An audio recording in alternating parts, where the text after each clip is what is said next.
Pulai. Terima kasih Datuk Yang Dipertua kerana mengizinkan saya membahas usul yang berkaitan dengan akta ataupun undang-undang SOSMA ini. Saya mendengar dengan teliti penjelasan Yang Berhormat Menteri panjang lebar tentang kelanjutan kepada akta ini, dan saya tidak ada masalah bila beliau berhujah tentang faktor keselamatan negara. Terms of national security, we are on the same page. Itu tidak ada masalah. Cuma saya terkilan di bahagian akhir ucapan Yang Berhormat Menteri yang mengatakan bahawa sekiranya ada di kalangan kami yang menolak akta ini, maknanya kita tidak sayangkan negara. Sejarah membuktikan bahawa penghapusan ataupun the abolishment of Internal Security Act tahun 2020 itu adalah manifestasi kepada kezaliman akta itu sendiri. Itu jangan kita dan Parlimen menafikannya. Kerana puluhan tahun akta itu disalahgunakan. Yang asalnya adalah untuk menahan ataupun mencegah ancaman komunis. Pada waktu itu, Menteri Dalam Negeri pada waktu itu yang membentangkan akta di Dewan ini memberikan jaminan tidak akan ada orang politik yang akan ditahan di bawah akta ini. Kerana waktu itu fokusnya adalah kepada ancaman komunis dan pergerakan mengangkat senjata melawan negara dan Yang di-Pertuan Agong. Tapi setelah masa berlalu, mungkin Yang Berhormat tidak masuk ISA, tapi rakan-rakan ramai yang masuk ISA. Bukan isu 28 hari, 30 hari, masa itu 60 hari. Pada saya bukan masalah 60 ke 3 hari, tetapi bagaimana mangsa-mangsa itu dizalimi during under the police custody itu yang tidak boleh kita nafikan.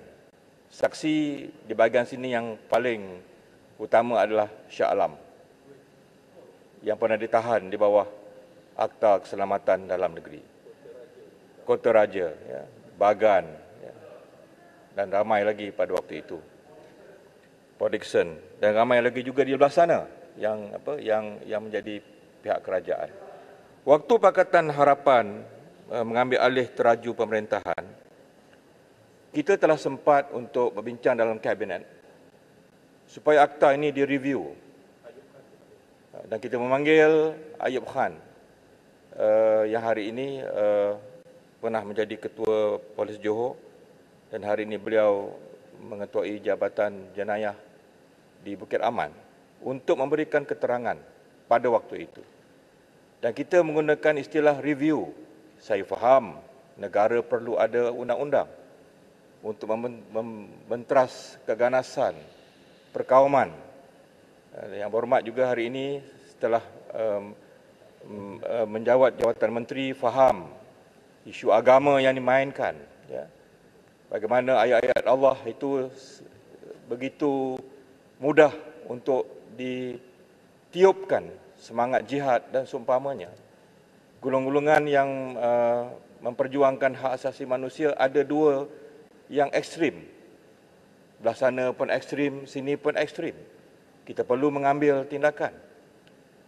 Adakah Yang Berhormat sedar semasa PRN Sarawak ada parti yang berkempen untuk dengan sengaja untuk mengeluarkan Sarawak daripada Malaysia. Tapi saya lihat Yang Berhormat tak buat apa-apa kenyataan pada waktu itu. Jadi ini semualah penting untuk negara. Bagi saya perlu ada undang-undang.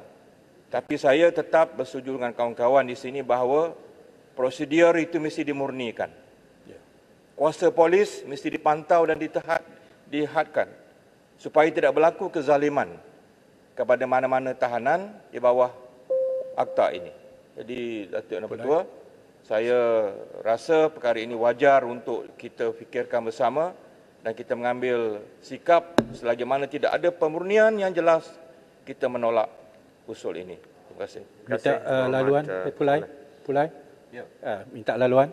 Saya nak Ada 12 mencelah saat sikit, lagi. Speaker, Ya. di mana tadi bila membentangkan rang undang-undang ini, Yang Berhormat Menteri telah mengatakan bahawa matlamatnya adalah selari dengan matlamat syariat ataupun maqasid syariat, ya. Itu betul, ya, iaitu nak jaga keselamatan, nak jaga akal, nak jaga nyawa dan sebagainya, ya. Tetapi janganlah kita berikan gambaran bahawa apa yang dibentangkan dan dicadangkan di bawah SOSMA adalah selari dengan kehendak syariat. Kerana selain daripada matlamat, cara untuk mencapai matlamat itu juga diambil berat oleh syariat, ya.